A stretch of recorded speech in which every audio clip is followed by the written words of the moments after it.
So I just start talking. This is kind of the equivalent of creating a Minecraft YouTube channel with your mates. Yeah, so it's hard for me to kind of put this into words, I suppose, how to start off with this, but I guess the whole idea of German identity is a hot topic right now in general, and the way, or even European, British identity, national identity as a whole thing. So it's quite hard to talk about because it's such a slippery slope, isn't it? In a lot of ways, I find, because you can easily be accused of either, tangentially going to the right or to the left so quickly, and it's hard to find a perspective that is both honest and justifiable at the same time. So especially for me, maybe, because I'm part of both British and German, and the German aspect, the German side of me is always almost self-loathing in a tragic sort of way. A tragic German way. Yes, in a way that it's like it clings to the highest ideal, but it at the same time doesn't believe in its success. You're talking about, in regards to German identity, how it can so easily be construed as far left or far right, or left or right. I think that goes for any national identity. When you talk about this, you're just talking about historical revivalism. Now, do you see that as playing into one or the other, or just in general? Well, see, I think without the so-called leftist progressive point of view, whether it believes it or not, it already is a historical revivalism. All this talk of ecocentrism and protecting Mother Earth, that's all Gaia cult. Pagan. Yeah, and it goes way back. And the idea, have you ever lived at the Cape of the Elder? Yeah. Yes. I haven't. Well, it's in the Roman cemetery. He lived alongside Julius Caesar. Was he? Yes, that was Cato the Elder. Yeah, just to make it. There were several Catos. That's why. But he was, if you want, the first ever conservative in a lot of ways. His point of view was that Romans should just live in bare sandals with simple tunics, farming the land. And you should live off the land, and the only way you should make money or attain social status is through conquest or agriculture. Those were the two things. And we're sort of going back to that in a lot of ways, I think, because all these eco-farms and all this self-sustainability talk, I find a lot of it is rooted in that. So, it's obviously it's necessity. Yeah, but isn't it always out of necessity?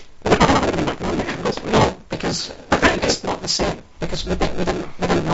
No, but to the extent to which they knew that whatever they were doing, that pond they were creating was somehow bad for them. They thought that it was somehow bad for them. They may have not known that somewhere down the line of causes, this would somehow corrupt the planet. But, there was the touch from a scientific understanding of the cause and effect relationship. So I think we're just impulse stories from that. Yes, I think so. But perhaps spread on by. I think, all we hear today, even though we all somehow agree that global warming and whatnot is something that you have to combat, and I fully agree with that, but all of those are just narratives, right? They're all founded in some originating story that we've somehow made up to make sense of the world. And all of these narratives start somewhere, and I think it's further back than many of us think. I agree with that. Yeah. But are you making the case that it has less to do with us trying to actually save the planet and more to do with us feeling disconnected from others? Or I think it's both. I think it's conceited to assume that we can save the planet. I think that's a arrogant proposition, to be honest. Just, I don't know. Not that. I just think we largely underestimate our own abilities. Not impact necessarily, because I think the impact is real to the fullest extent to which I can say that. And I mean, what the fuck do I know? I'm not a scientist. Do you know what I mean? But let's say the consensus is accurate, and let's say it's all true, even objectively, outside of our own narrow perspectives. I think a lot of it goes back to this sort of longing to the return to the state of nature. There's a longing for unconsciousness. Absolutely. But there is another one, right? You read it in there, right? The archetypes. Right? Which one? The part about the Aborigines. He says the reason why they don't lapse into the consciousness is because of their religious ritual. They're like the following earth. Is that what archetype is? Is it? I think it's the another. I didn't really get in there. It's the first one. Yes. Right. That was the beginning of Skyrim. Yeah. Like I said, I was starting with this. I remember it. I think there are some people out there who want that to happen. Not to return to that sort of primordial. Everyone kind of has a craving for it. Yes, I mean, how often have you thought of a dog or a cat and thought, oh, their life is so much simpler and nicer, Or just running off into the woods and... Yeah, not just being,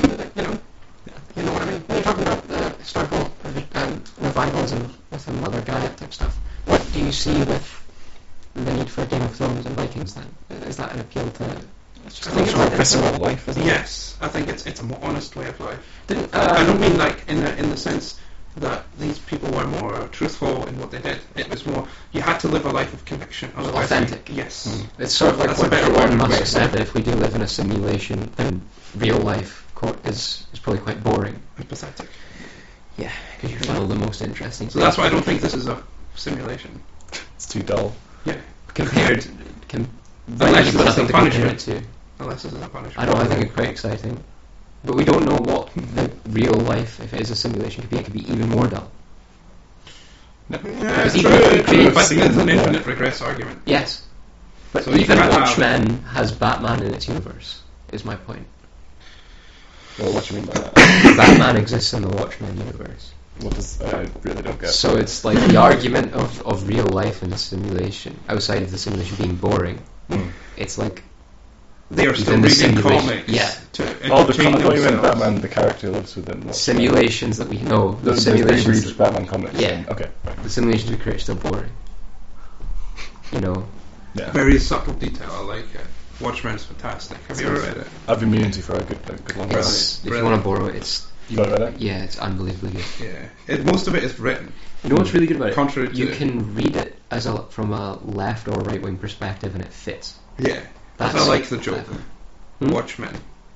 They're just out there watching the watch. Mm. One of them is a watchmaker. It's fantastic. There's so many little, ins and outs of it. So many. Yeah, like that scene where the Peter gets his brains out and then Oh, with yeah. the cleaver. Yeah. It's quite funny how quickly the sort of mood lifts as soon as we... When you talk Talk about about Peter Incels, getting killed. yeah. Yeah. Do you ever get the impulse to just run away into the wilderness and become Eastern Orthodox, Max? Religious No, weird, no, but going back to Vikings, Yeah. I wouldn't mind going back to a time where I could just kill someone with an axe. See, I do. It's maybe because not being I'm the repressed Brit. yes, and you're maybe a little bit shorter and Yeah, less physically capable. Probably the guy getting Not killed like- with an axe. I don't think 'cause I find I get in a lot of ways. I've sort of always tried to, and I might have done this subconsciously, tried to turn myself into a defense mechanism as opposed to create one to protect my personality. No, but even morally, like the idea of that is so awful. Like, I don't think I'm as drawn to the whole murdering side. No, of it. it's not. No, I know, but I think the urgency... What is it then? I think the urgency of that life... Yes, the urgency, I think, yes, that's one thing. The fact that I know I'd tower over anyone in that time, because they're all 5'2". So, with I mean, I technically tower, so that would be fine. you would be fine. But, I mean, it's like a chimp, right? A chimp doesn't look imposing until it rips your face off. Or balls, they go for the balls. Yeah, which is... But honestly, why have Which you is got your strange, balls right? out? It's strange. Why have you got your balls out when you're beside a chimp? Oh, to they be don't. honest? They just shred you regardless. I know. They can rip through anything. making a joke. Yeah. Haha. But I think the appeal in it for me is it's not even the fact that I would want to, it's the fact that I could. I get you, actually. Because I was the threat of that happening is always implicit When you said in any that- sort of context. When you said Yeah, that, I yeah, literally just yeah. pictured the ability to go and just kill an innocent guy. Yeah. But It's you're not like literally just actually talking. behaving like a Viking. It's about like somebody. Let's say you have an altercation with someone today. Like someone could, regardless of who it is, whether they're tall, small, weak, strong, whatever, they can always seek refuge in the fact that they're protected by law or Yeah. by some sort of social value. Whereas in a atypical warrior society, that's not the case. It's the But- rule of the strongest. That's just the. And I guess I gain my confidence from the fact that I'm tall and strong. But that's also just the sort of fantasy of the action Of course. hero thing. The Yeah, of course. Not to diss it. The but- heroic, Yeah. Yeah. or You just villainous. Yeah. I'd love to go out slaying dragons and shit. Yeah, well, not dragons, but people. Yeah, dragons too. No. Would you not like to slay dragons? No. Not really. Why? What's that? Too big? Right, but you're slaying I'd them. slay they're the bigger than dragon you. slayer, so I could claim I slayed the dragon. That would be my inverted, twisted way on things. What, like Alexander the Great? What?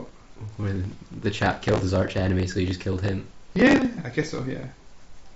You should know you're named after him. What? I didn't know what Alexander the Great. Yeah, but Chased. you were just talking about dragons, and I was like, No, but you're talking about slaying the Dragon Slayer. Oh, right, okay. I You get know, you. I get you. he was chasing about for years. 3 years, I think, through the desert. Yeah, and then someone gets The him. rise. What do you think about that, Louis? Well, I don't know about it, so that's... Anything that's just been said. I was commenting earlier, like, I I'm stopped just okay. If speaking you don't want to and- comment again, that's fine. Should we talk about charisma? Do you want me to tell you what it is? Yeah. It's neither of those two traits that you're just displaying. What, either of us? Yes. No, that was Just bullying. Was the trait I just displayed? Social ostracization. That's such a bullshit term. What? Social ostracization. Just ostracization. That's enough. Sorry, Dad. You were just trying to sound Way. intelligent, more intelligent than you actually were. I've just heard social ostracization. Where? I don't know. Where did you first hear the word car, Max? Where did you I first don't know. hear Probably from my automobile? mum. I assume. Automobile. When did you first hear that? Probably. It's quite out there. Where did you first hear that? Auto. Auto, yeah. It would have been a German What word. about transgender? When did you first hear that word? I don't know. Probably when I saw you. Good one. Correct. Yay. Right, can we solve So I would that? like to apologise for saying social ostracization. Well, okay then. Ostracization. I accept your apology. Good stuff. I'm glad. Yeah. What was that? Did you enjoy the cake earlier, by the way? It was very tasty. Yeah, It it was, was really wasn't it? good. Thanks, Mum. Hope you're listening to this. Hope not. My mum was actually listening to the last episode of... Really? Seriously? Oh my god. No, of the radio show. Yeah. Oh, right, Oh, radio, that's thank fine. goodness. I thought you meant that. Somehow she'd managed to get... What did she access, think about my voice? You weren't on it. Oh, that one. Okay. She thought... Yeah, let's not go. Yeah, but I didn't mean to like flatten you there. It wasn't like a No, it's not really a problem because I was flattening Louis, and then you just Yeah. came in and just beat up the funny. bully. Yeah. But I don't know. I think they're the best race of people. Who? Bulliers. Why? Just those people in high school that The always bad got ones. in shit, but it was always for picking on the baddies. Huh. Yeah, there was a couple of like the sort of guy who, if someone was like bullying like someone who was severely autistic, they just be like, "Hey, don't do that. Shut the fuck Well, up." I've got a specific person in mind who like just used to dedicate part of his school time to beating the shit out of bullies. Really, Yeah. I always like fantasized about being that kid, but I wasn't. Well, I knew that. I kid. think everybody And does. Yeah, right? yeah. Yeah. No, but he was a really good guy. It's like when you fantasize about giving an old lady your seat, but you never do. Do you know what I mean? It's like, but you feel good in your head when you're doing When you're it in thinking your about head, it. and then, but you never actually do it. Yeah. Max need dopamine. Yeah, well, just so you conjure up a narrative It's where true. you're the hero. Yeah. I don't know. I don't feel like a It's hero. quite sad. I just feel like a really good NPC. A good Like NPC. You're a bit Brynjolf. of an NPC, to be Who's honest. that? From What's what the game? one in Skyrim? I want to be the Imperial that helps you when you're escaping the tutorial. Oh, I don't remember his name. I You know probably exactly sided what he with, looks You like. probably sided with the Stormcloaks anyway. Let's be I honest. sided with both. I didn't like that storyline at all. No. Why? It was. I mean, Both, either way, it was just shit. I just felt it was empty. It was like, hey, go there, I think collect you this. Hey, go most- there, collect this. Yeah, I said that as my profile picture once. The adoring fan. Yes. Buy Azura, buy Azura, buy Azura. You know what's better than any Elder Scrolls game? What? Kingdom Come Deliverance. It's not. It is. It's so good. I thought trying to- it looks like it's more for us. I think for you and me, How so? because we're more like history nerds. Okay. I do realise I've just said that about Oblivion though, and I feel kind of bad because Oblivion is very good. But that's because of memory. I went back and no, most of my memories from Oblivion come from when I played it recently. It holds up. Yeah, but it's a meme. That's the thing. No, The I whole actually game really like the is a setting. meme. like it's sure it's funny, but I mean as a game it's really good. True. It holds no, up. true. Yeah. The Morrowind doesn't hold up in my opinion. I've But I never never played played it, Morrowind in ages. Thank you very much. Thanks, honey. She brought 3. Mm, Oh, I'll take this bit. Take that one. You take that one. thank you. Actually, I'll give you the... No, that bit's bigger. Thank you. Stunning. Good. I'm gonna marry her. Get cookies for life.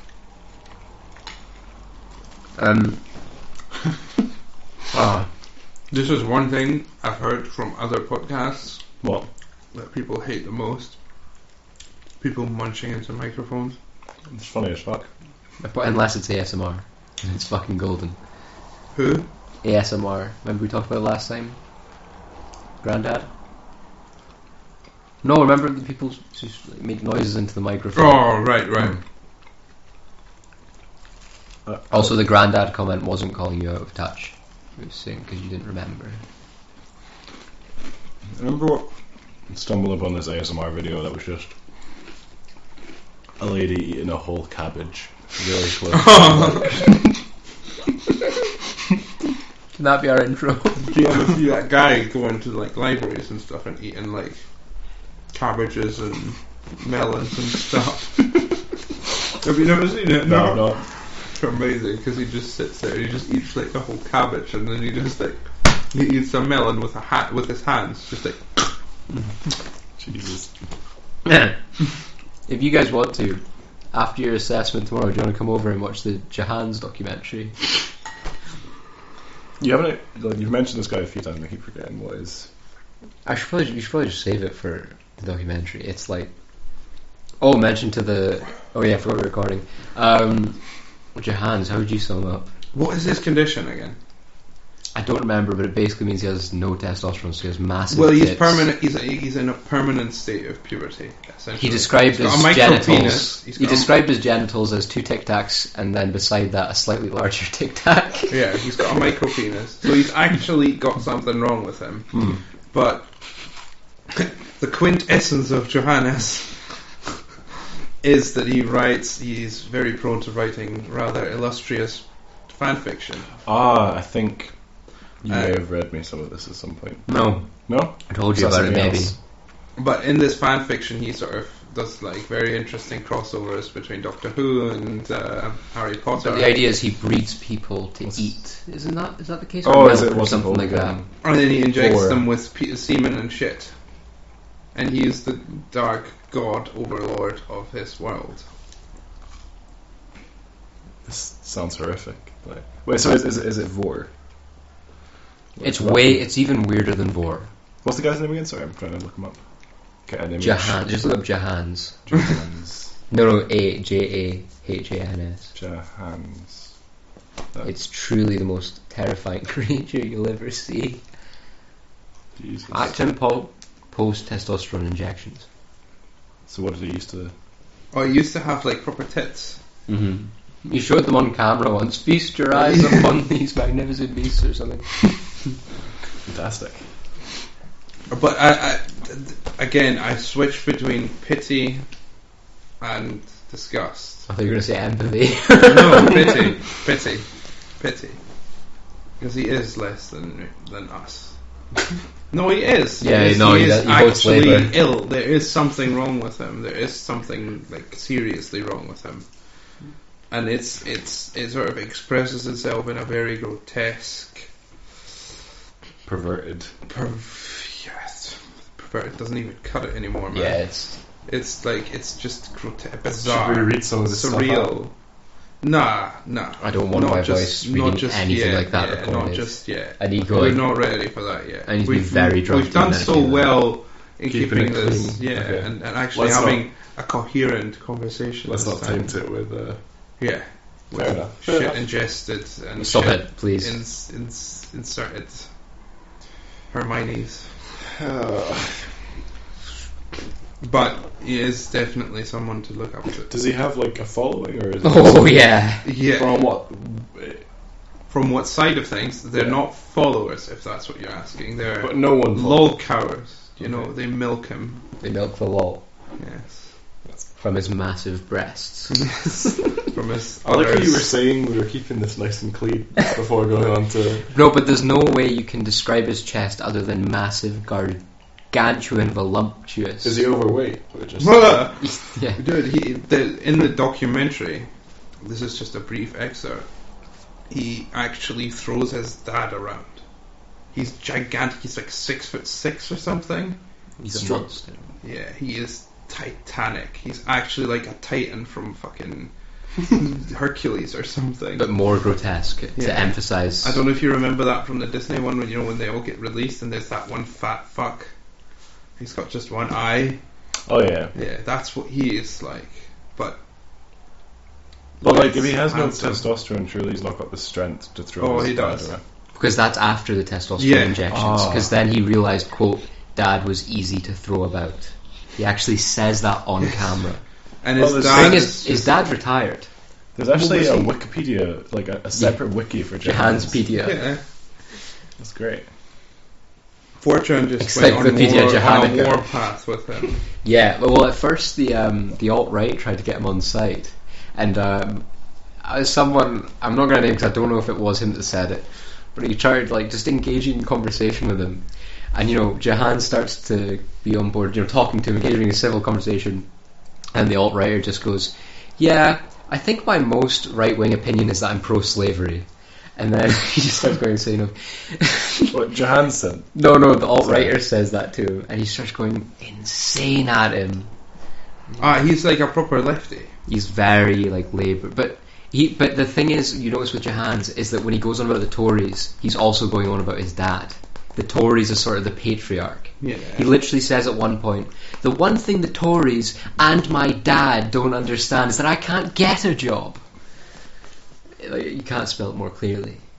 Yeah, but his political views are not what you would call nuanced or refined. It's just like gibberish. It's Facebook clickbait, Yeah, lefty. it's gibberish. It's not. It's literally gibberish. There's no. It's just he throws out all these buzzwords.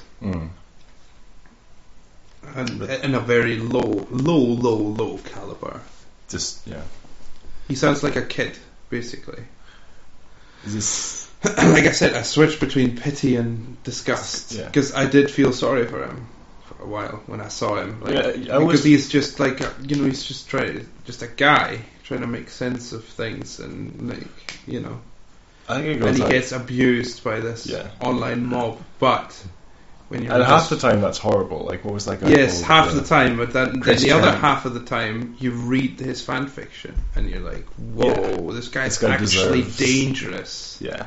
Dangerous. He talks about rape and all this sort of shit. Jesus. So, Well, because do you remember that guy? Remember the whole Leafy is here, whatever he's called, and the autistic guy. kid. That was horrific. Yeah. Like, the guy considered like killing himself, just this autistic Really? guy, because he was getting harassed by a bunch of people who were just thought they were just having fun. But, like obviously, if you don't have such a firm grasp on reality, that this guy clearly didn't. And then he thought switched people over your just- computer, though. Or you He did. take- I mean, yeah. he did, but in his head, the world hated him because he didn't know Was any who better. he was. Yeah. And that was obviously quite heartbreaking. But, Yeah, no, it's a fine line for sure. Yeah. Some people do deserve that sort of treatment, though. Yeah. Because I think, go back to your term, I think some ostracizations are justified. Mm. Definitely. Especially when it comes to these. Fat people. Well, do you think fat shaming worked for me? It worked for me. I'll tell you that. If somebody tells me I'm fat, I'm going to go to the gym and put in another hour extra. Mm. Yeah, and that's good of the person to do that. Yeah. I mean, my It's common in Japan. fifth year, Is my it? fourth So, year, I'm nodding, by the way. fourth year, my best friend just ripped on me every day, and I added years onto my life expectancy by bullying me. Thank God for him. I just don't understand how you can justify chucking, I don't know, whatever these fucking gigantors do, like drinking like liters of custard or whatever. Do you it is believe they that do. addiction exists? What? Do you believe that addiction exists? Yes. What as a thing? Yes. Yeah, it does Yes. exist. It's a physiologically measurable thing. Right. Well, I'm just asking. Yeah. Why? Yes. What are you asking? Well, it's because I was watching Peter Hitchens and the guy who played Chandler in Friends debate on the TV whether addiction exists.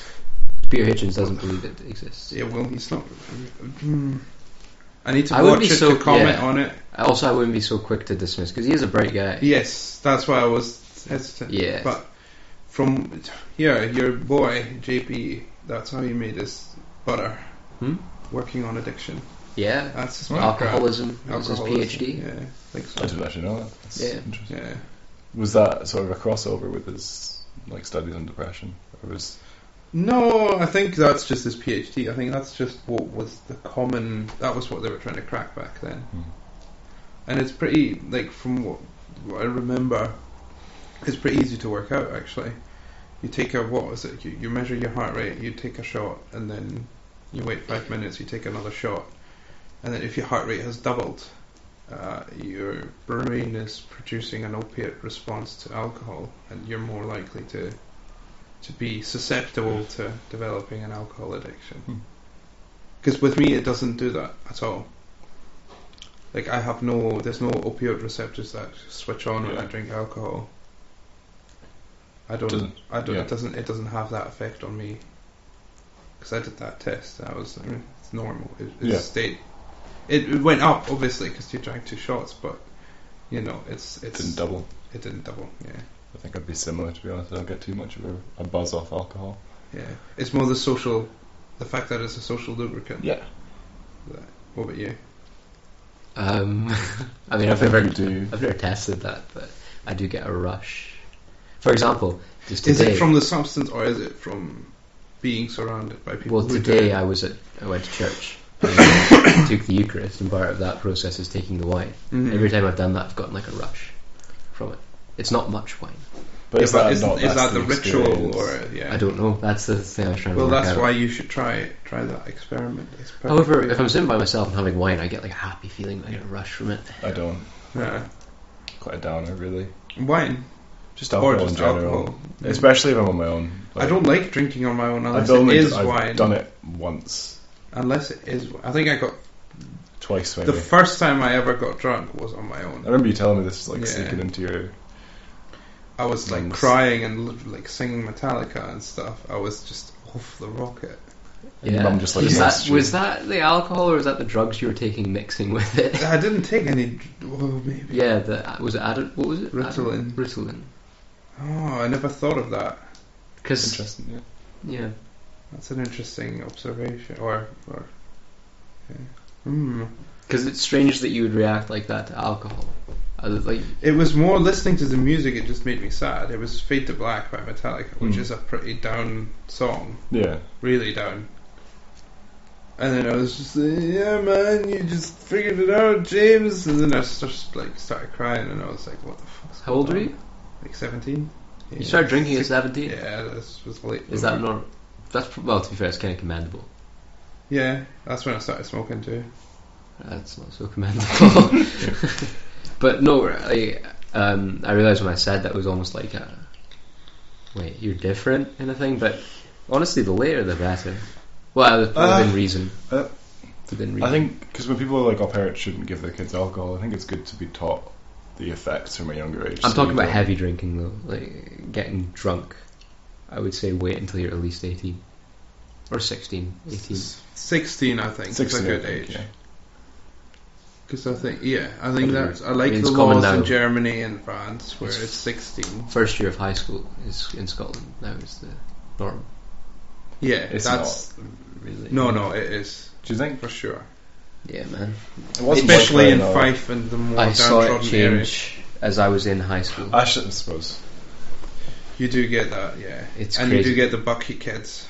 Yeah. The Buckfast Warriors. I mean, there were. Kids I'm not saying we're not school, saying everybody is doing it, but there is a certain, let's say, target group or particular group of that people wouldn't have that a will few years do ago. it. Yes, that will do it. Yeah, that's true. But yeah, I think there has always been. Oh, for sure. I mean, a tiny, like the sort of cool kids right at the top. I don't think it's them. I think it's the socially deprived. Yeah, really? Yeah. It's the ones that don't last in school. I had a mix. It was either the group I was talking about earlier, or like these really weird, like the people you were talking about. Like there was a couple of girls who would like come into PE just off their face. Oh, in like Aston with like Really? We never had kids showing up like drunk at school, but like it was clear. I mean, this was around the time when Facebook was starting to kick off when I witnessed this, and it was clear that the sort of danger kids, let's say, the ones that were in danger of slipping down the social ladder, let's say, or between the cracks, they were the ones who were straight on it. Through older kids, I assume. Because there were always those 6 years that were drinking in the street and stuff. Do you know what I mean? I think they would have always encouraged, or even by just association, friendship, whatever, younger kids to drink. And I think that's always been like that. I think it's a cultural thing, actually, here. I think it's a very alcohol-driven culture.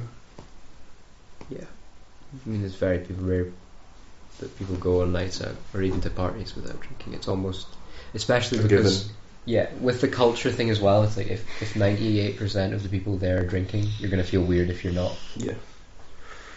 It's a bit of a domino. Though it is quite fun going on a night out and not drinking, in a weird way. If you're not going clubbing or anything like that. Do you know what's even better? Having a joint and watching everybody else get drunk. Why? What's the pleasure you get out of that? Well, because similar, it's the opposite of drinking. It's like a calmness. Yeah, it's a sort of civility and jolliness that you get. So what is it? Is it like interacting with drunk people? And yes, and it's also observing them. no, what's it like? I'm saying. Oh, what do you mean? Like, do you get, what sort of sense do you get? Is it amusement? It honestly depends on who you're with. Yeah. So if somebody's like passively or latently aggressive, then it's a bad experience, and I just tend to want to go home. Okay. And I'm just like, yeah, fuck off. I'm not partaking in this. Because see, that's the thing. You're really sensitive when you're high on weed, or I am sensitive to, let's say, the social climate. So you if it's a good climate, and you go along and you have fun, and if it's like a tense sort of angsty, aggravated climate, then it's not fun at all, and I tend to try to detach myself from that as quickly as I can. It's just not fun. Well, I found another reason why I don't go to clubs, which is a very good one, is that is it because you're wearing what you're wearing? No. My father. Should we describe his outfit? You go. I don't want to be rude. Well, it's mildly Charlottesville. You're just dressed like a young Tory, really. I don't think there's much. Like, my great granddad was definitely a slave owner, kind of. You're just dressed like your great granddad. Welcome slippers. Though. My father suffers from migraines, quite bad ones. Migraines? What the fuck? It's the British way of saying it. It's not. Migraines is an Americanism. I looked it up because I used to say migraines. But you know anyone you still else say who says Muslim. I say whatever I want. My point is that I think I've inherited that a bit, and when there are direct lights like that, they affect me quite badly. Yeah. So, like, for example, I hate the sort of palette of smells that comes with it. I hate the social interactions in clubs. There's none. There's nothing I like about it. It's like a fucking. It's a mating ritual, and it's like a beehive. It's a beehive of horny teenagers. Yeah, I mean that's what they exist for the most part. But there are some, like especially some clubs I've been to in Glasgow where they're not as full. And there's a different crowd. It has more of just a feeling. You get the specialised ones. It just feels like bigger people cities. actually going for a dance. Yeah, that's fun. I think you get those in bigger cities, I guess, but in Berlin too, and Paris and whatnot. But more specialised stuff. But generally, if you're talking about your local fucking village disco or whatever, that survived from the fucking 60s. Yeah. It's just it's a human travesty that unfolds in front of your eyes. You see like this 68-year-old guy sitting there in the corners trying to chat up some like 14-year-old girl, and then someone else slipping someone a roofie, and then someone undressing on the dance floor, and then another person chucking drinks at the DJ. That's usually what Dunfermline club life looks like. Ours isn't quite so miserable. It's just It's Edinburgh. You've got an international crowd here. You've got more security. You've got more. I reckon Hawick would be very similar. You get like very particular places where only a particular group of people show up, and then do you have get, any? Yeah, we have two and one. You get one where just the rest of the best of the rest come to. So when I was a kid, the back of my house is close to the back of a nightclub. And at night time when I was a kid, I used to sometimes be kept awake by the bouncers dragging people out and beating the shit out of them in the back of the club. We've spoken about this before. Yeah. So that one was pretty fucking grim. A lot of the gangs hang about there. Gangs? I say gang. Right. Of people of a certain national persuasion. Is that a thing in Hawick? Yeah. Really? As of the past couple of years. I see, that explains a lot. Yeah. They're all Romanian. You did send us a lot of photos of the of the Romanians outside. Yeah? I think you did. Is that something else? I'm sure you've... I've probably complained about them a lot because they're bad people. Not not Romanians, but the gang of Romanians. Because they hang about the street near me, and there's like 6 of them, and they wait for like a lone guy to walk down so they can beat the shit out of them. Yeah, you get that in Germany a lot. Yeah. It's grim. Yeah, but I reckon those would easily be replaced by just as eager Germans. Yeah, I think the same. Or Scotch. Yeah. People. Do you know what I mean? It's not like we're incapable of that. I mean, it also happens. It happens in Edinburgh all the time. Yeah. Well, remember the Peaky motorcycle Blinders? Do you remember the motorcycle gang? They were fucking vicious.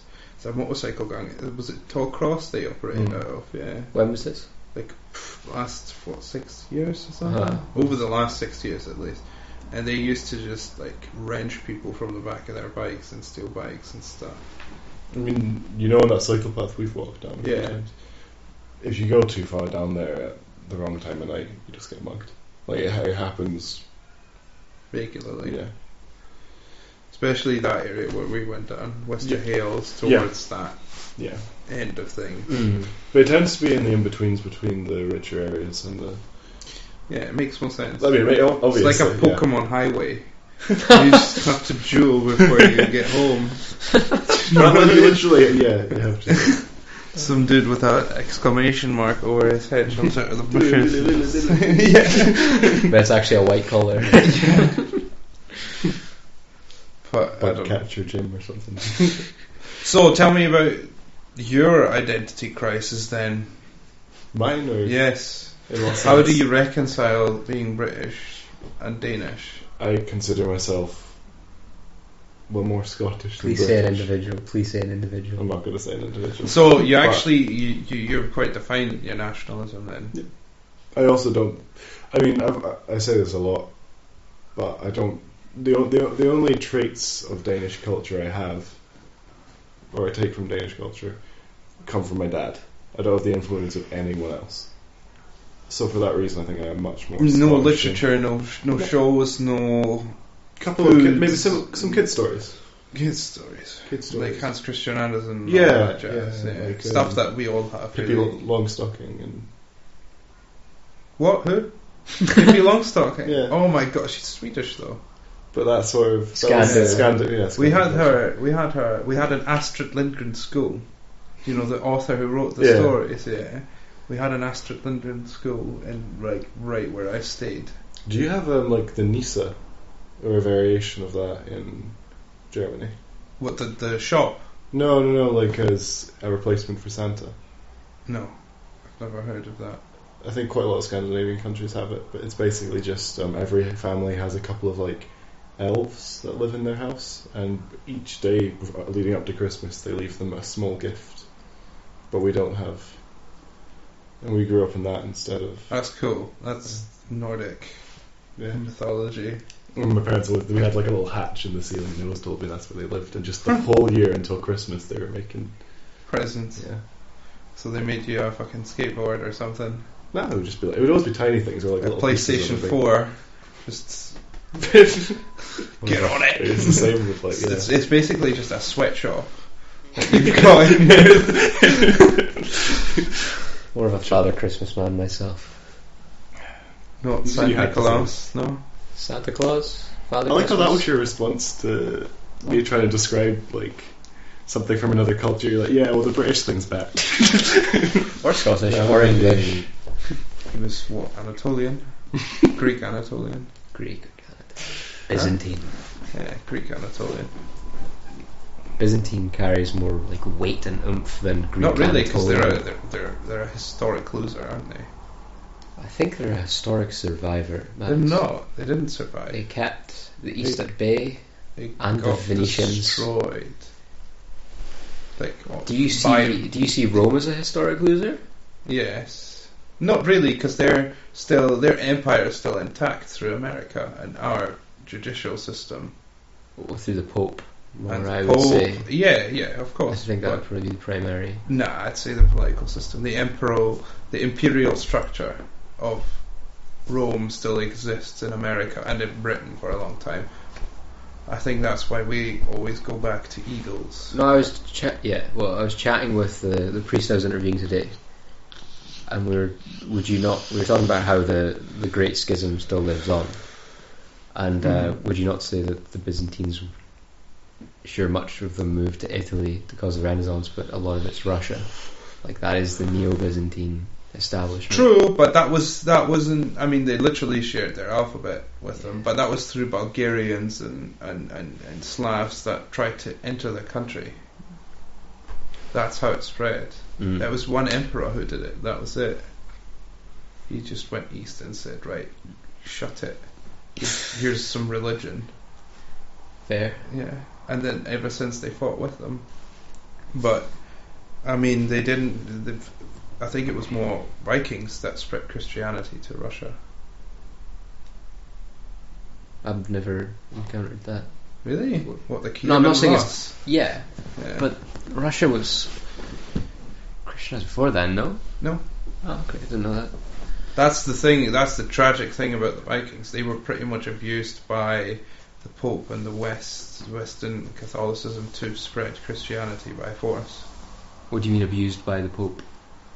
Well, as soon as they converted, they basically had the biggest army and the best navy at their disposal Just to back over the pagans. pretty much. Apart from the Estonians, they lasted a long, long They time. did, but There's still contingents of it. yeah, Lithuanians were probably the longest lasting. What did I ones. say? Estonian. Oh, I meant Lithuania. Oh right. Well, Yeah. casual.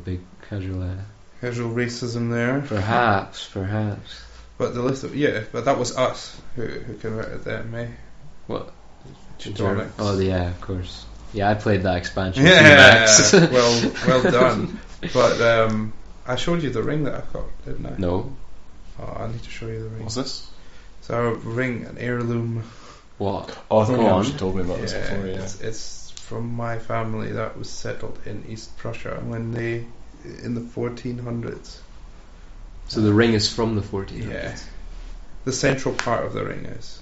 The rest is new. I had it reconstructed when I was like 16 or something. Do you regret that? No, Okay. not at all. It was done. Okay. It would have fallen apart otherwise. It was just a sigil, Uh-huh. and I said, right, we'll turn it into a ring.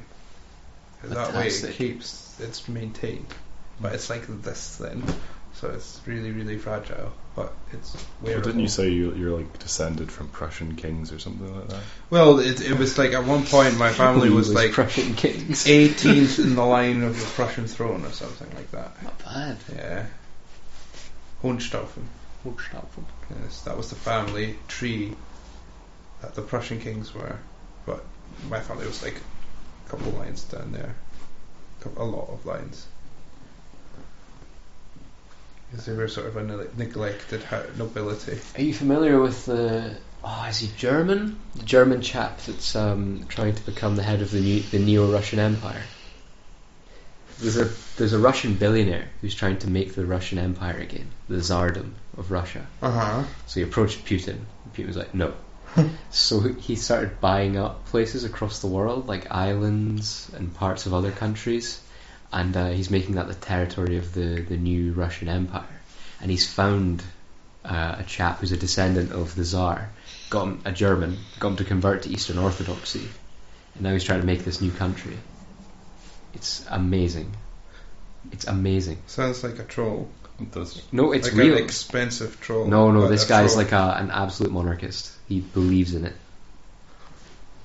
So this German guy can tell him what he should do. Well, conveniently, the billionaire's also like I don't know what his title is, but it's I'm also in charge. Right. By the way, I believe in absolute monarchy. Let's restore the Romanovs. By the way, here's a family tree proving that I'm the last Romanov. No. The billionaire that's doing it is separate from the German.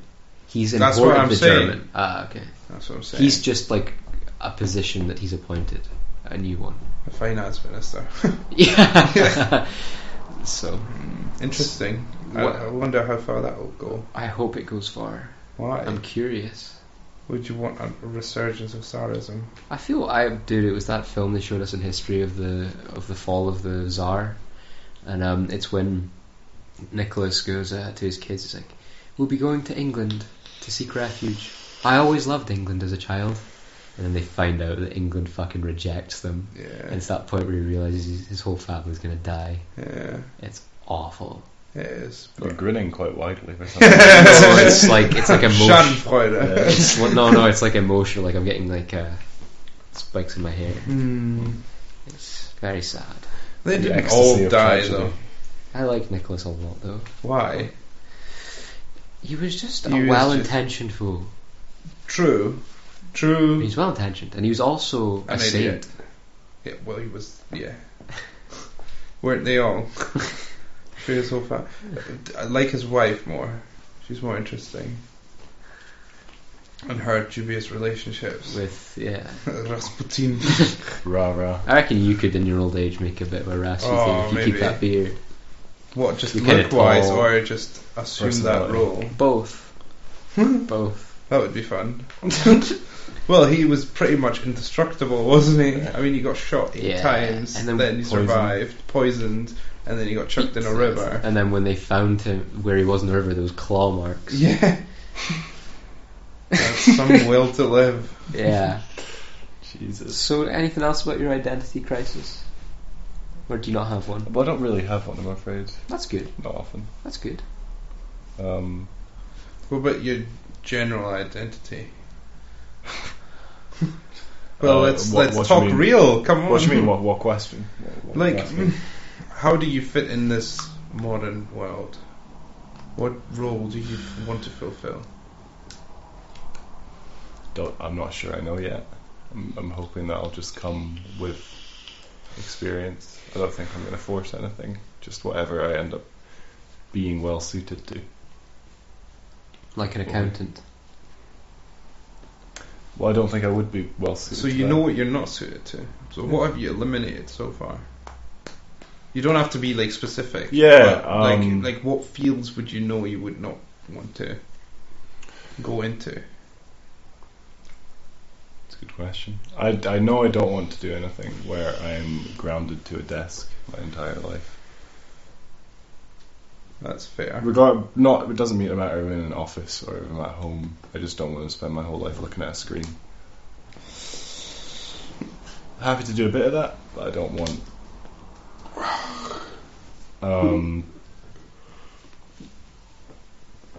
I don't want work. This is really dull conversation, but we can go through this. No, it's not. You rarely talk about yourself in that way, so it's interesting to hear it. But you've just revealed a little bit about yourself there when you said that. What? Your confidence is very low when you talk about You yourself. called yourself dull. Yeah. We're quite happy to listen. I'm Okay. happy to listen. Thanks, Corey. Thanks, Mum. I don't want to do anything. Well, it's important to me that I have a job that there's times where it's incredibly stressful and full on, and there's times when I'm doing nothing. I would very quickly become depressed if I was doing a job at a mid tempo my entire life. Really? You wouldn't want to. You don't seek that sort of flow state where everything is just right. No. So you seek chaos almost. A mixture. Is it success you want, or is it just purpose? What would you value more, success or purpose? Define success how you want to. It could be money, it could be fame, it could be glory, it could be anything. Money only really interests me to the extent it makes me comfortable. I've never understood the people who are like, oh, I want to... Like, I had friends at high school who were like, oh, I want to be so rich that I could just have anything I want. I could have expensive clothes that show that I'm wealthy. I just want stability. Yeah. I don't... Where do you... I'm similar. Just where money isn't a stress anymore. Okay. Does that not perhaps fit into the comfortable flow, though? That you don't want? I don't think it matters about... I don't want money to be something I have to think about. That side of it, I don't really care. That's not the side. Just I mean, more the actual, more my day to day. I want it to switch between being very busy and being very relaxing. That's fair. I get that. And I think in terms of fame, I think everyone to an extent wants to be respected. I don't know if I want to be respected by everyone. I don't think I would want to be a household name. I think respect from your peers is probably the best. Yeah, I'd agree with that. Yeah, up to the extent to which I don't think I would, just being honest about it, I don't think I would ever be in a position where I could manage my finances well enough to have complete stability. Yes. But why? What I would want, because I'm very impulsive, but what I would want though is that money can facilitate my curiosity. That's all. That's all I want. So that I can go where I want to go. With nomads in Siberia. Yeah. I don't think if I just decide to do a trip through Mongolia or something, I can. It's not going to hack out like a month of eat food for it. Yes. I'd rather have that. I see money as a tool rather than an object of desire. I don't see that appeal in amassing wealth for the sake of it. I more or less see money as something I want to not get rid of literally as in like, oh, fuck capitalism, as in from my end, it's not something that even crosses my mind. I want to remove its importance in a way by getting to amassing enough wealth that it doesn't matter. Interesting. What about you? Even right now, I'm kind of like planning so that I can have stability. Like you said, it's kind of similar to you, where it's not like I need to be rich. I just want to be comfortable. I want to not have to worry about the mortgage, so to speak, or anything like that. What about fame and glory? I think I'd rather have purpose than success. Right. But I wouldn't mind fame. If we're to take an extreme of, I think Peterson's fame is probably a bit much. That interferes with your day-to-day life. But he's not even that famous. I'd say he's more famous than Peter Hitchens, right? I wouldn't mind a Peter Hitchens But he's not fame. more famous than Christopher Hitchens. I wouldn't mind a Peter Hitchens fame, maybe. That'd be pretty good. Well, the spider that sits in every corner of every room. What do you mean? You can't get rid of it, but it's always there, and everybody knows about it. But at the same time, it kills all the insects that try to. Is that how you see Peter Hitchens? In a way, yeah. Why? I'm confused as to this Because he is a spider. Because he is a spider. Right. But what do you mean by that? Just in.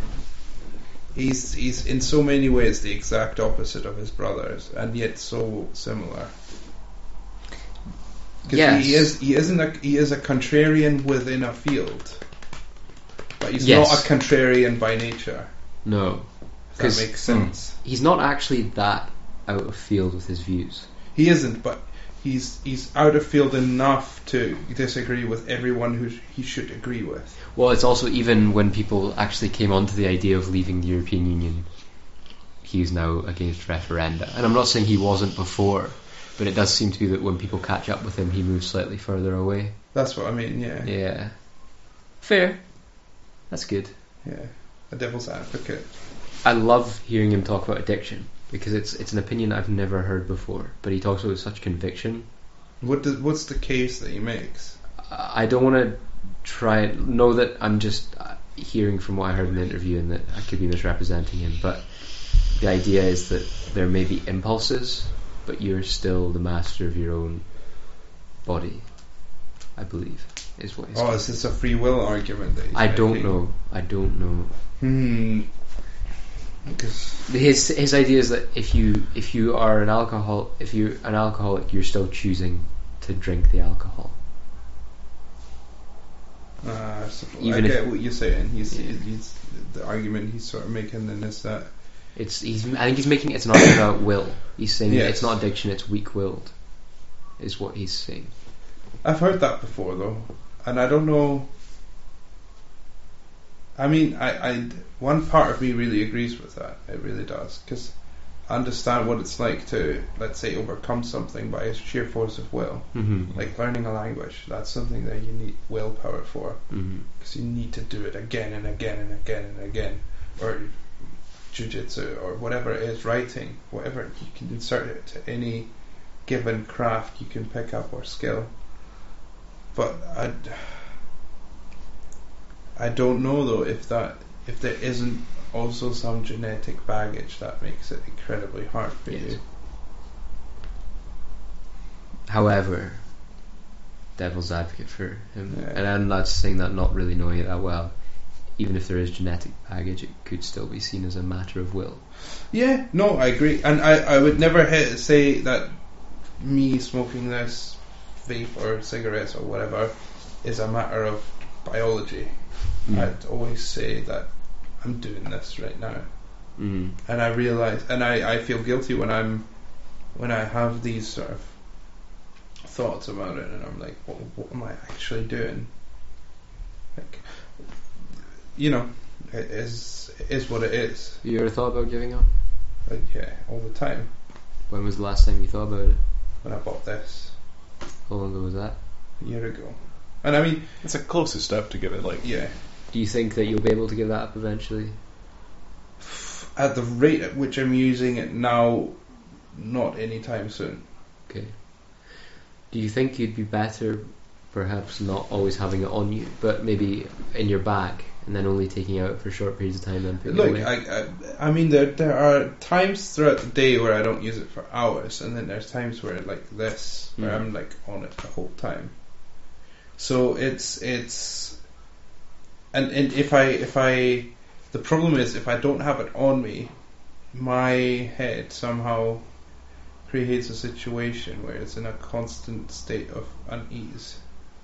It's like when I was a kid, I used to have it's like a bib, you know, like the things children have around their necks. It's like Yeah.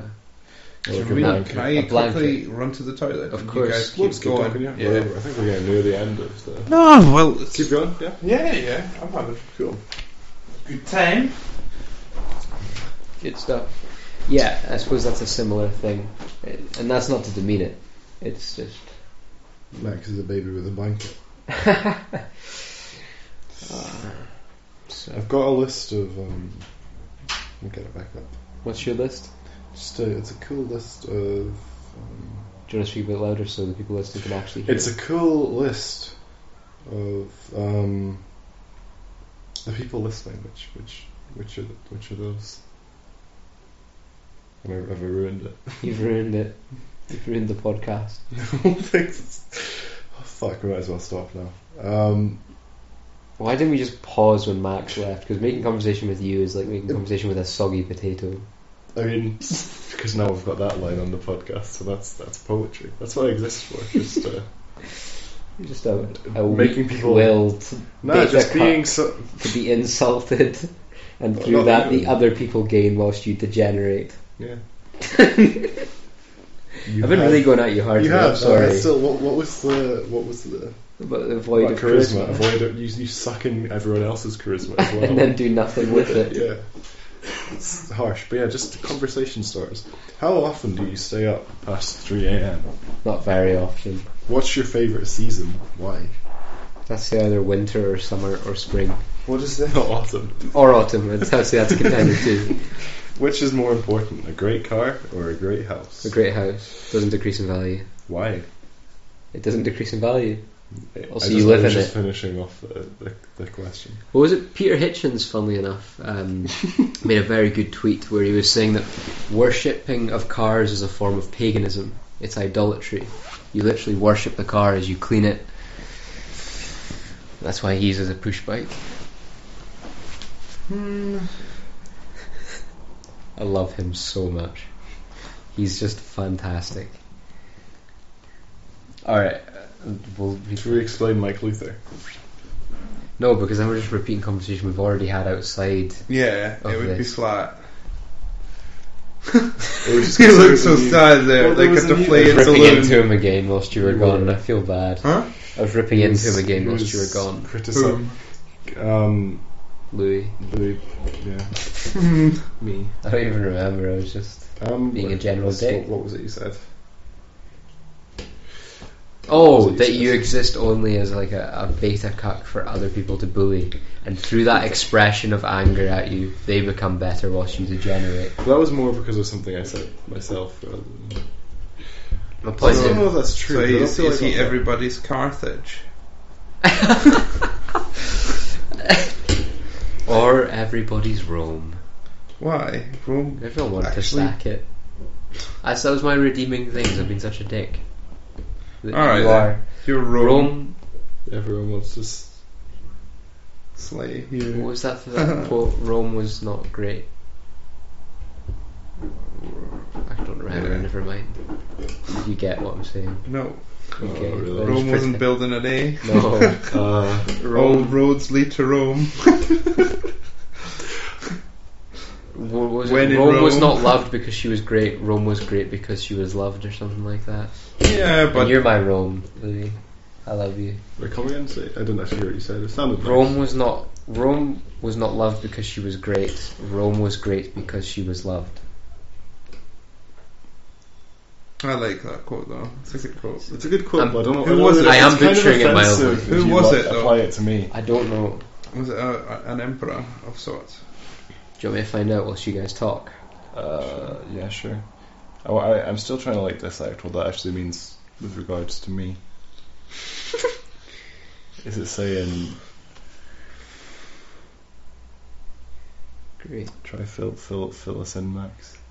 I'm saying that What? instead of people just insulting you and gaining from that, people actually love it. It was G.K. Chesterton. You know, Oh, you're not a fan. who is he? I don't He know was who he a is. he was a Catholic writer in English in the early 1900s. Men did not love Rome because she was great. She was great because they had loved her. It's a good summation though. So is it saying the love put into it's what made it? Yes. But that really means you that is in a way a sort of backhanded insult because you're saying I sort of Backhanded compliment, you mean? No, other way around. Oh, okay, sorry. It sounds like like a compliment, but You're it's made actually- greater by the love of others. Yeah, the fact, Well, or that alright. just the fact that I made an offhand comment. You weren't meant to pay attention to it. Well, You're meant to just go, oh, that's nice, then pass over it. I didn't mean anything by it. But see, positive or that's the whole negative. point of this. This is where we can actually take you to task for shit like that, I know. or each other for that Yeah. matter. Because you know what I mean. Ah. So your whole current belief, I'm making a long point here, so Alright. please don't Peaks try and and valleys. deconstruct it Okay. until I've said it. So your whole thing about the Catholic Church, for example, not leaving room for mystery, and how sometimes we should just leave room just for mystery. But then your incessant need to deconstruct everything. Do you not think they conflict? Yeah, of course they do. What do you do about that? how does that make you feel? That's a good question, actually. It's Thank a really you. good question. I don't know. I haven't found a way to reconcile those two. Confucianism's not helping. Well, it is sort of. I kind of try to do that. I try to accept that I cannot explain anything, but I'm driven by a constant need to, while still loving the fact that some of it isn't explicable. Because if you do rationalise it all, you run out. Yeah. It's a never-ending chase. Yes. But you still I want there to be a prefer- chase. Yes. You're welcome. Yes. Well, for answering that for you. but aren't you the same in a lot of ways, or would you're more? But rather, see, my chase, I like there to be loads of turns and twists, and you seem to want to run down a straight line. Even if what you're running towards can never be attained, you still want to see what you're running towards. Whereas in some ways, but I do get bored of ideas and then just flip and do something totally different. Whether that's because I'm a big brain boy and I just what do you mean? Hold on. What do you mean by that? My pagan. My brain face. is big. I mean, I suppose that was still. Or do you just divinity. see yourself as that? What? As a big brain. That was a joke. No. It's But you okay. say it enough that you must partly think it's true. I think we all do. Yeah. Yeah. I don't think I'm. No, I'm look. very Even clever, in our but- false humility, we all do. Yeah. We I even don't think I'm stupid. we might even think that this humility that we somehow display, where we somehow shit on ourselves, is a sign of our wisdom. Yeah, fuck you, Louis. Basically. Look, I'm just as guilty of it. Yeah. You know, this pseudo wisdom that is derived from. Oh well, I have some introspective thoughts, therefore I know everything about the human I watched condition. Ben Shapiro for 2 hours straight. No, but you know what I mean, Yeah. right? You know, It's I think, the I'm not an NPC, you are thing. yeah. No, you. No, you. But I think that's a slippery slope too, where you even if you are somewhat capable of looking at yourself critically, you think that somehow makes you wiser. Right, but the point I was making wasn't that I was calling myself that. I was saying in regards to the paganism of whether that was best case scenario, I'm a big brain boy, and that I just deconstructed it and moved on, or whether it was just because I got bored of it and moved on. I'm unsure of. You know what I mean? Yeah, I do.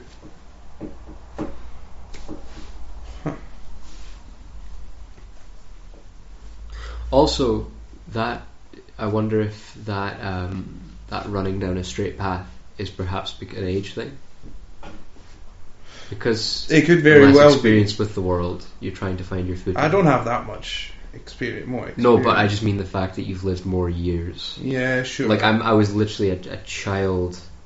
What, a year ago? I'm just 19 now. Yeah, you're still a child. Well, I'm right, still I'm a child. But I mean, like I was a child fairly recently in the. Maybe grand I'm scheme not of a child things. anymore. I'm still an idiot.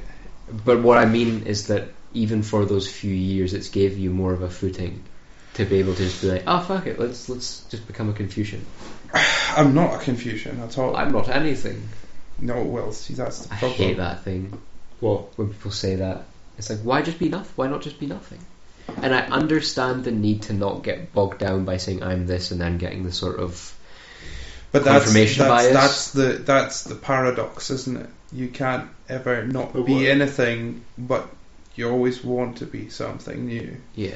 But we're all just slaves to ideas that others have had before But us. what I mean is that sort of idea of non-committance, which is just, oh, I'm not anything, I'm just looking at, like those people. Yes, I get Yeah. what you're saying. I also think it's silly to Think of yourself that way. That well, unique. just think of yourself as from your perspective, being like, oh, I align with this certain thing. You don't need to really, No, I'm. because then Both- you just end up taking too many traits from that group or that idea rather than just. Ideally, you're like, I'm this a bit, and you can But think of it more complexly. The thing about But- what he's trying to say is that I am nothing aspect is an idea in and of itself. It's kind of like it's also It's like a meme, those, really. those You know, plebeians it's- with their convictions. Yes, it's looking down on people, Hmm. and there's a certain contradiction there too.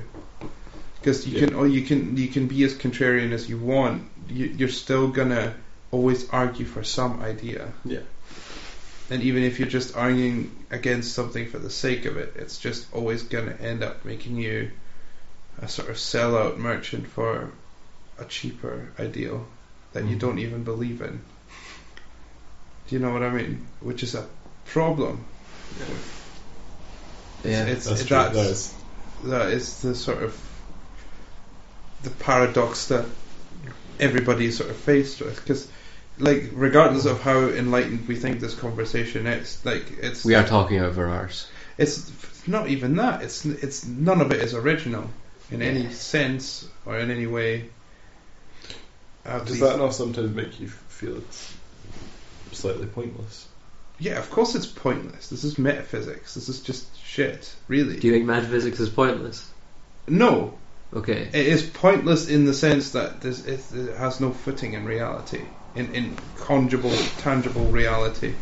But that's why it is so necessary. Mm-hmm. It's a rock to plant yourself on. But how much actual, just without being sounding like either an idiot or a prick, how much? I love that. This is going to be good.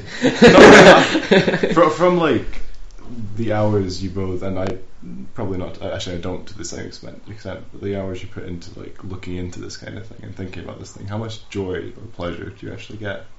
It's not necessary. I do get joy from it, but it's also just a need.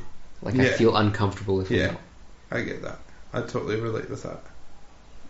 It's a curiosity thing. But it's for also me, it's like a never-ending thirst. You start into there's a point where you've sucked up so much information about a particular thing that it just becomes valueless. You've gotten everything out of it that you can, but you still have to move on. Yeah, and then there's something else that is like, well, actually, what about this? And then it's just that. That's all that matters. It's like I was never able to focus on one particular thing, or no, rather, I've never been able to focus on one thing unless I didn't want to. I know that sounds contradictory, but say that again. I've never been able to focus on a thing unless I didn't want to. If I didn't as soon want as you tried to ignore it, it just comes back, and then it is a need. I have a little anecdote from today. So I was bored stiff during the summer, and I started reading. You were what? Sorry. Bored stiff during the summer, and I started reading Thomas Aquinas. Oh yeah. Well, first thing I said to you was, I've sort of been reading Thomas Aquinas, and you just took that thing down.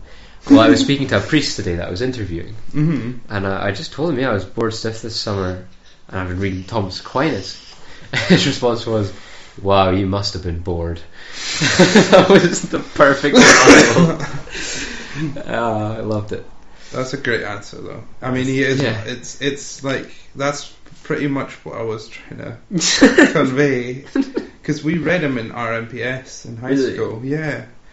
I was like... We did nothing past BBC video documentaries on, like... We were Muhammad a small class, though. This was fourth year, so we all picked it. For education.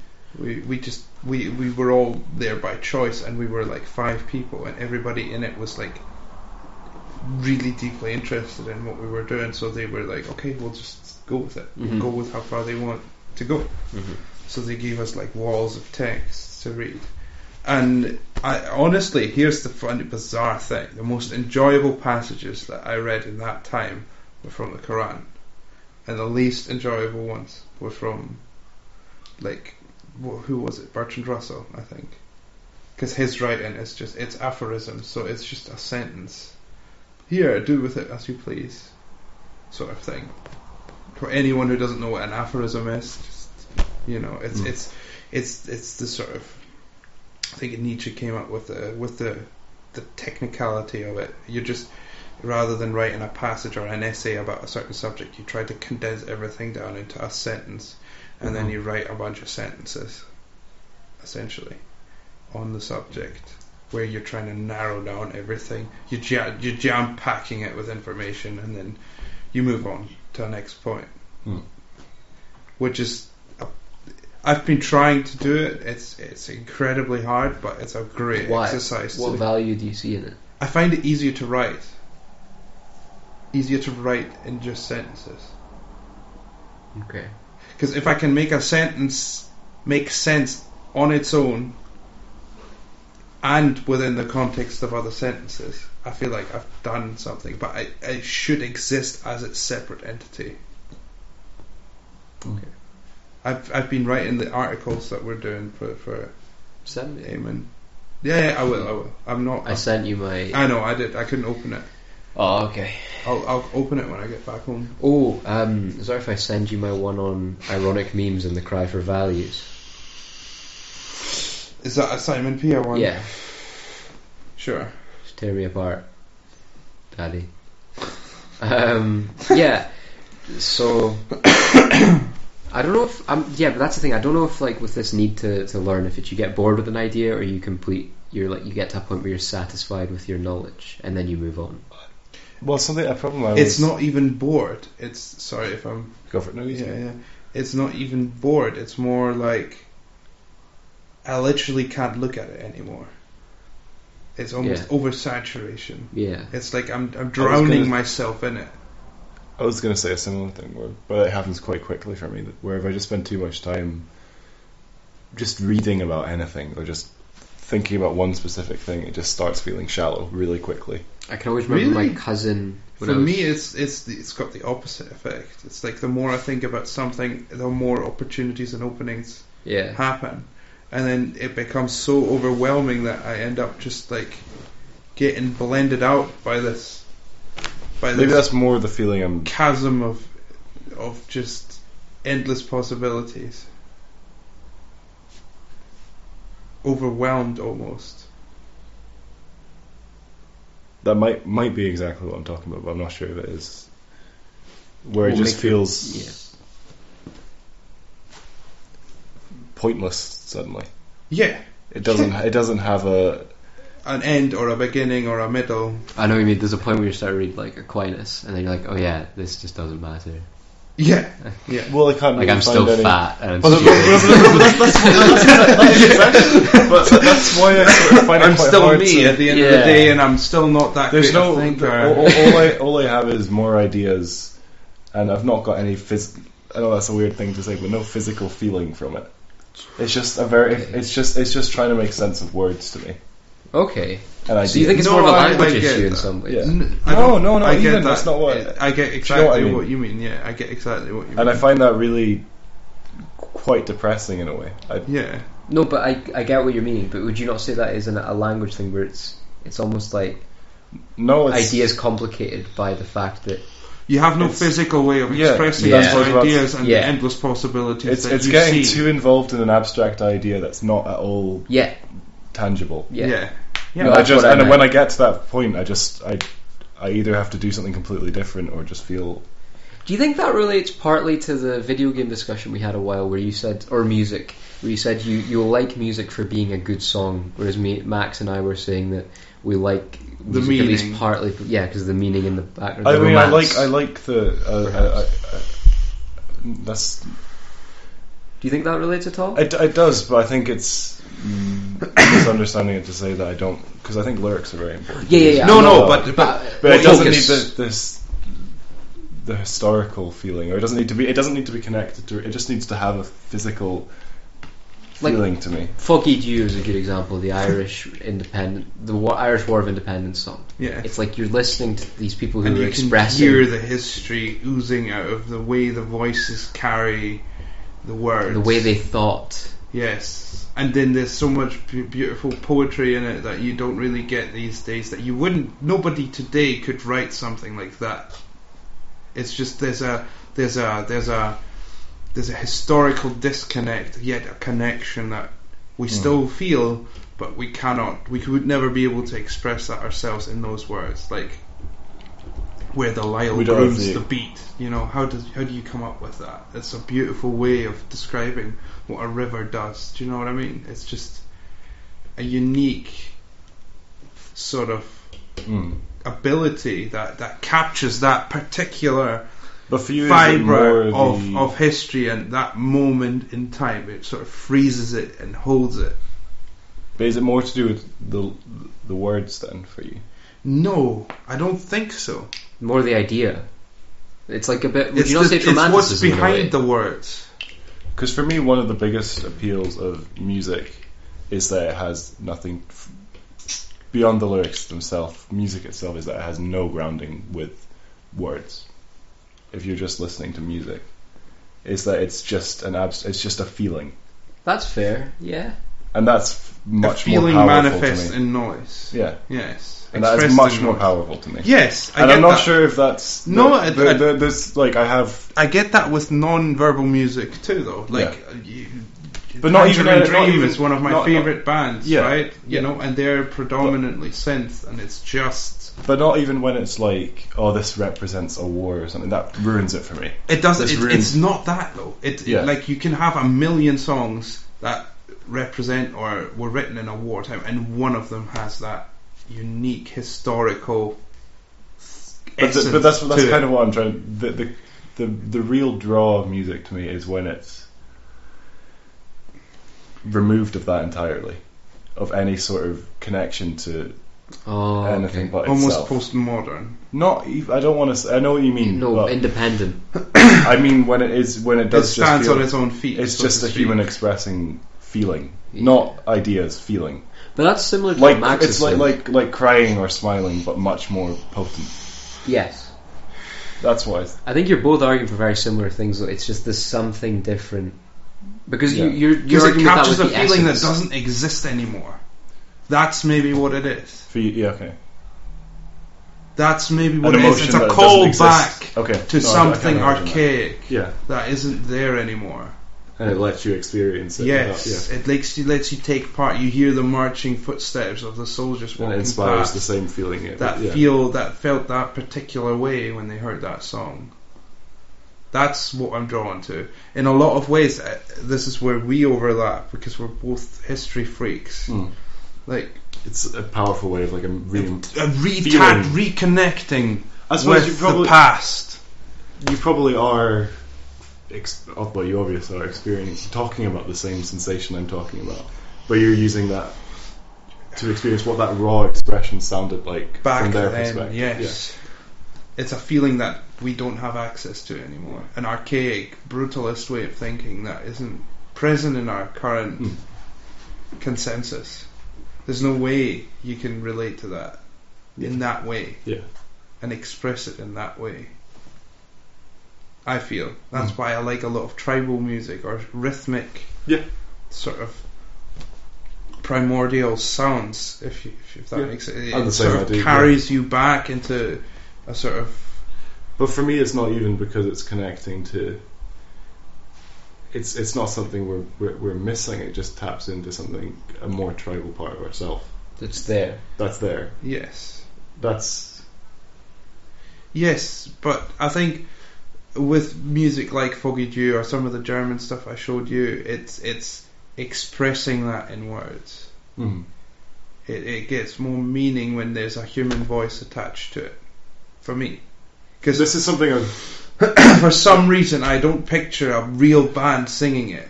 I picture the people singing it. I have read Does that make read up sense? yes, and I have read up on a similar thing that without don't take this as me sounding like a wanker. Don't say But, that. It's cool. You don't sound like a wanker at all. I've read that if you've learnt to play music a similar age to when you were learning to speak, you don't need the voice as much as people Yeah. who. Yeah. That's why there is actually quite often a separate catalogue of bands musicians like, because Look into Tommy Emmanuel. I don't know if you've ever have, No. but he's one of the most phenomenal guitar players that has ever walked on this planet, and he's been playing since he was 4. yeah, And he talks through his guitar. yeah, That's my literally favourite- what yeah. he does. Yeah. He just talks through his guitar. You completely understand what they're feeling without Yes, being yes. able to express it in words Yes, yourself, yes. because they can't. And either. it's just that's why, the guitar in that sense is his medium. Yeah. It's his paper, if you want. and that's when I really get something from music, when I'm listening to an artist do that. Yes. Yeah, fair enough. I think we're on the same page. Yeah. I think we're just our tastes are just different in that sense that we like more stuff that is grounded in a historical event, maybe, or in an event that we can look Because up we and- relate to history more. Yeah, Yes. We can relate those emotions to that in particular more easily. Yeah. I think it's because we try to establish a connection to the past, whereas you might just try to establish a connection to the present. Yeah. Which I mean, is this fair actually enough. probably goes back to- Neither yeah. one is wrong. Do you know what Yeah. I mean? It's just a way of, yeah. experiencing music. I think. I'm sure they've done tests that, like, humans who never ever experienced the sound of music are actually, like, there's actually emotional distress, or there's a higher level of emotional distress experienced by Without- people who have 'cause they don't have the little expression. or no expression to, exposure to music. It's Is that actually all forms of damaging expression, or is that just music? music. Music. Music seems to be something like a human most- universal Yeah. that everyone can relate to, regardless of where you're from. Mm. You can't always inject yourself into, let's say, particularly cultural staples of music. Let's Yeah. say if we listen to Azerbaijani pop, we're not going to be able to, Yeah. relate it. We can maybe judge it on its musical merits, or some Well, of they're it. also trying to. I think we also just adjust to the different appeals, because like a Sound lot of palettes. Israeli or Middle Eastern music is meant to induce ecstasy. Is that, yeah? Yeah. That is, they use different tones that bring out excitement rather than emotion. Why? That's just what they You use it think for. that's, That's just. I don't Product think of it's living in a harsher environment, perhaps. maybe. Could be the lack of alcohol. Yeah. Yeah. Somehow trying to... But they have a specific word for ecstasy induced by music. I can't remember what it is that we've never had. That's one of the few. Is that dervishes? Was it? Do you know what dervish is? No. It's have you heard of them? Maybe. You see them. They used to be. Well, it's an interesting. They still exist. It's like tiny little groups in Iran. The Kurds, I think, today. I don't know if they always have been. I think it was more of a practice than a people at one point. But essentially, what it is, it's a way of sort of inducing. You've heard of the blue zones on the planet, right? Where people live up to a certain age, and where the standard of living is so high that everybody is like at a certain reached a somewhat next level of existence, where everything is taken care of. Like where, for example? Like Japan has a few blue zones, like Iran Right. has a few blue zones, where let's say the vegetation and the nutrition, everything is so well balanced that everything is just right. And are people happy there? Yes. Like that's what it is. It's like Siberia, certain parts of Siberia where everybody has attuned to this. Everything is on one wavelength, so to speak. So there's a certain frequency. I know it sounds all like hippie bullshit, but like you can actually like watch this. These blue zones exist. There's some in South America. There's some in, like I said, in Iran. There's some in Japan. And in Europe? No. Okay. We're all miserable. Too not civilized, but you know what I mean? Yes, Like- too civilized. I think that's exactly the problem. Okay. Too connected. Okay. Because I think what separates those communities from the rest of the countries that they're in is that they're their own thing. They're almost enclaves. Mm-hmm. Where, like I said, everything. I need to really read up more into it to be Talk about precise it, yeah. on it.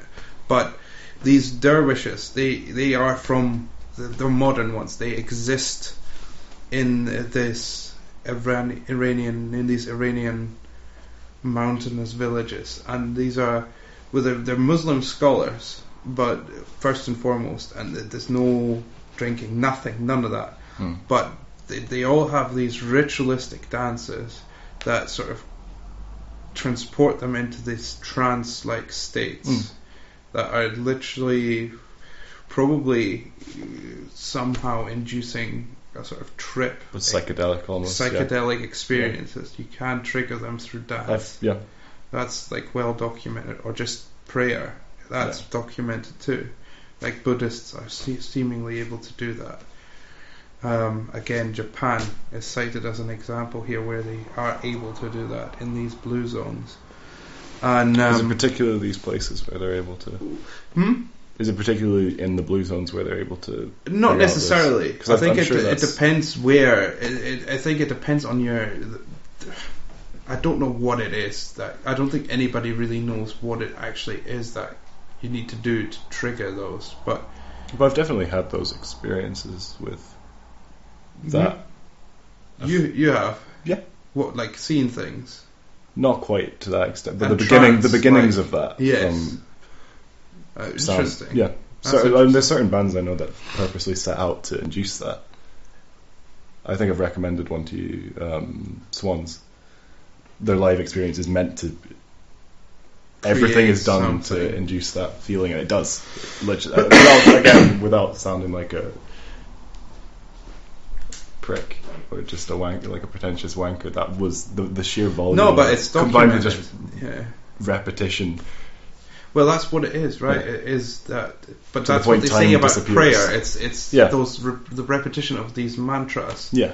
In India, you get them as well. Yeah. You know, the gurus and whatnot, and they sit there and they repeat these prayers until To the they point.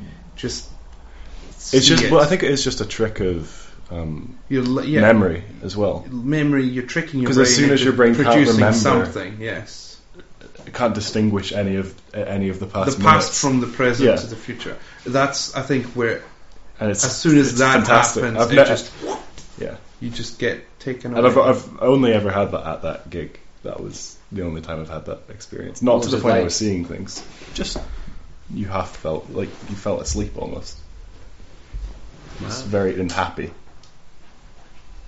And then I noticed it was happening and looked behind me, and literally everyone in the room. It was almost embarrassing just seeing this room full of people like eyes shut, just off. Like they looked high, like they looked intoxicated, but no one. I don't know. Some people probably were. It's cool. It was. That's really cool. Yeah. Yeah, but we should look into those blue zones. Yeah. For sure, Sounds interesting. because there's something that they've done there, whatever it is that they've done to restore or to establish some sort of equilibrium Mm. where everything seems to balance, whether it's lifestyle coupled with nutrition, with everything, every sort of aspect of life is somewhat regulated to the extent to which it creates a state of almost happiness, permanent happiness, Yeah.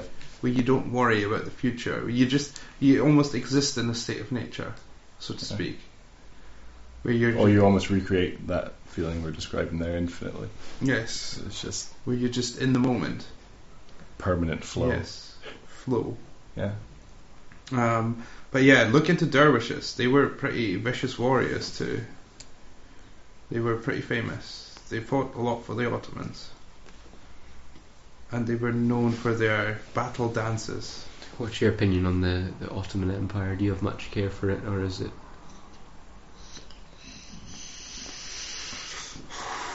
Is it an empire that if you're playing Total War you'd care to play, or is it? I've played as them, yeah, a few times. I like the Turks, yeah.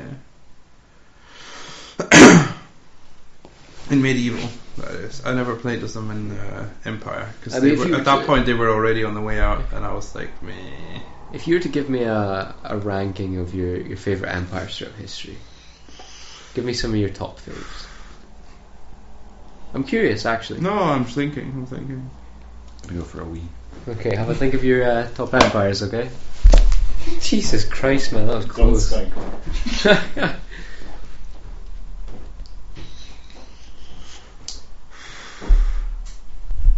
Do you know your favourite to start us off?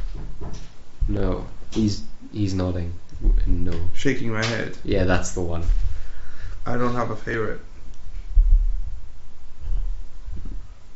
Not even sort of like a... I think, let's say the most fascinating one, the one that I'm most, let's say, puzzled by, which is what I go by. Okay. For the sake of this, alright, for the sake of this list, I'm just going to go by what interests me the most.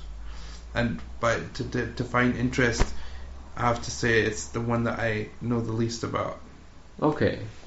So the one I would like to learn about the most is probably the Inca Empire or the Maya Empire, one of them two, for sure, because we know nothing about them at all, very little. After that, it would probably be Egypt, Alexander, Rome. Classical antiquity. Yes, Why? What is there about classical antiquity that appeals to you so much?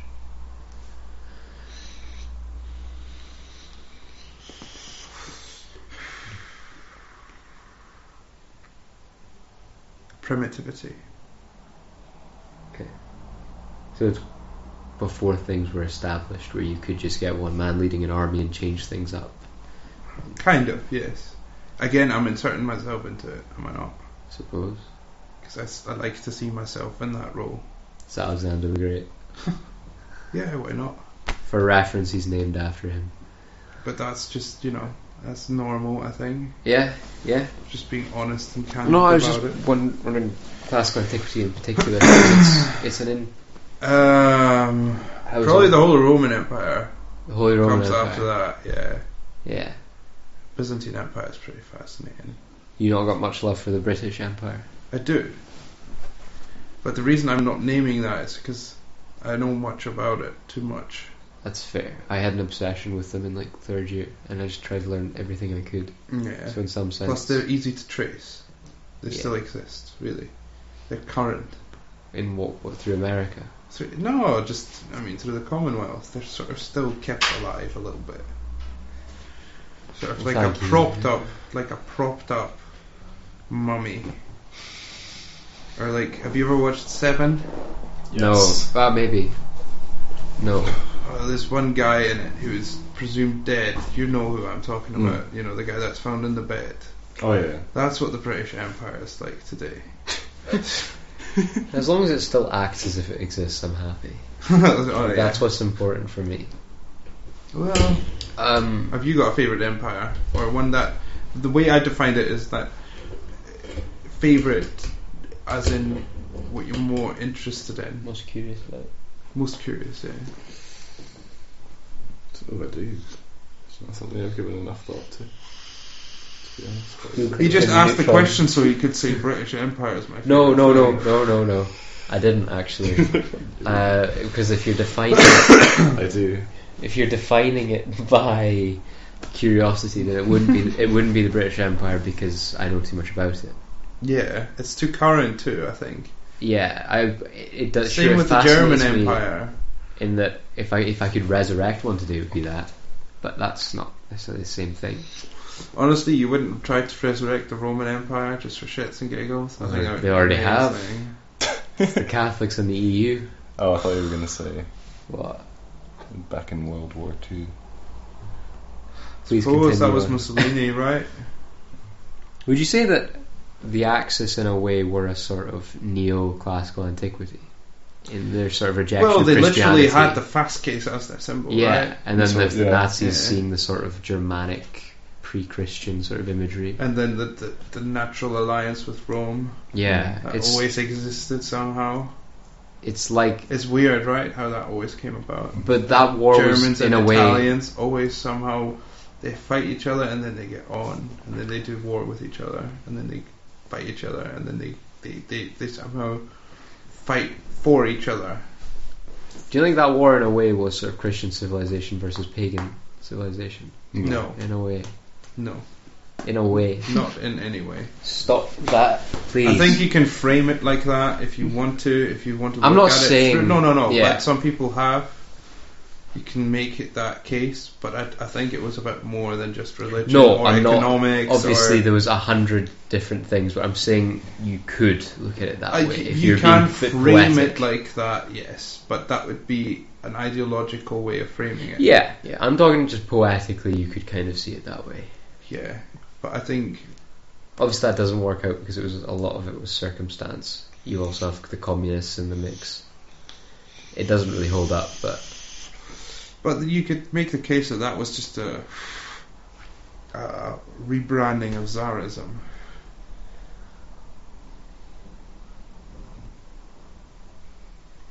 Making it fit for the 21st century or the 20th century. That's literally what I see that conflict as. what with the communists? Both. What? Rebranding old ideas as new. That's what I was talking about, historical Who are revivalism. you talking about? World War II. Right. Both the Axis, any Axis and the communist bloc. You're rebranding old ideas as new. Under the guise of some illustrious promise somewhere in the distance Yeah. of a utopia. So you think we're headed that way with the historical revivalism? I think I don't think we're headed there. I don't think you can talk about these things in certainties. I think But the possibility. there is a possibility. I think so. And you think that would be a negative, just to clarify? Yes. Yeah. Yes.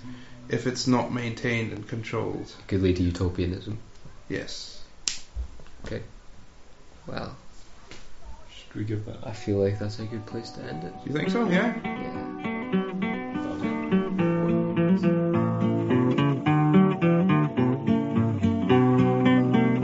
As down the glen one Easter morn to a city fair rode I. There Ireland's lines of marching men in squadrons passed me by. No pipe did hum, no battle drum, it sounded slow at tattoo. But the Angelus bell or the Liffey swell rang out in the foggy dew.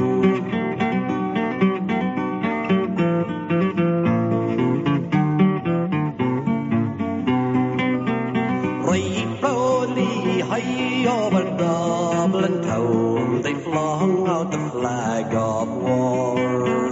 'Twas better to die neath an Irish sky than at Sullar so del Bar. And from the plains of Royal Mead strong men came hurrying through, while Britannia's sons with the great big guns sailed in through the foggy dew.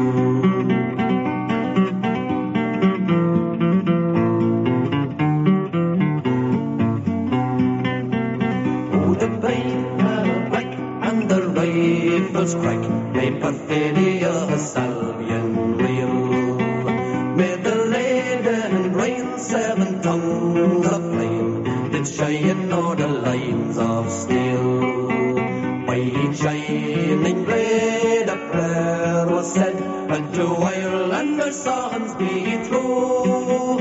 But when morning broke, still the war flag shook, loved its foes in the foggy dew.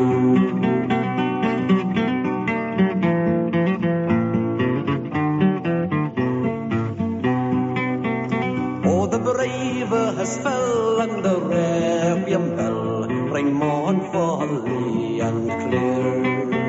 For those who died at Easter tide in the springtime of the year, while the world did gaze with deep amaze at those fearless men but few, who bore their fight that the freedom's light might shine through the foggy dew.